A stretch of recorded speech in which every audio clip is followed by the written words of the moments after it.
விசிக மது ஒழிப்பு மாநாட்டிற்கு காங்கிரசுக்கு அழைப்பு வந்தால் கலந்து கொள்வது குறித்து தலைமையிடம் பேசி முடிவெடுப்போம் என தமிழ்நாடு காங்கிரஸ் கமிட்டி தலைவர் செல்வ பெருந்தகை தெரிவித்துள்ளார். மதுரையில் நிகழ்ச்சி ஒன்றில் கலந்து கொண்ட பின்னர் செய்தியாளர்களிடம் பேசிய அவர், மனு நீதியை மீண்டும் திணிக்க வேண்டும் என்பதற்காகத்தான் மகாவிஷ்ணு பேசியிருக்கிறார் என்று கூறினார். இந்தியா கூட்டணி உறுதியாக உள்ளது என்று கூறிய செல்வ பெருந்தகை, கூட்டணி என்பது வேறு, கொள்கை என்பது வேறு என தெரிவித்தார். கூட்டணியில் ஒன்றாக இருக்கிறோம் என்று திருமாவளவன் கூறியிருப்பதை அவர் சுட்டிக்காட்டினார்.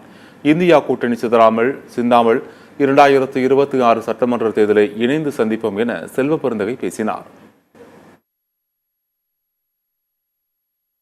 இதுவரை எங்களுக்கு அழைப்பு வரவில்லை.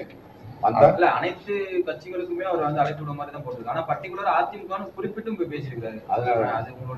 அதான் குறிப்பிட்டு அதிமுக பேசியிருக்காரு, குறிப்பிட்டு காங்கிரஸ் பேசியிருந்தா நம்ம பதில் சொல்லியிருக்கலாம். அழைப்பு வரும் பட்சத்தில் அதை நாங்கள் எங்கள் தலைமையிடம் ஆலோசித்து முடிவெடுப்போம்.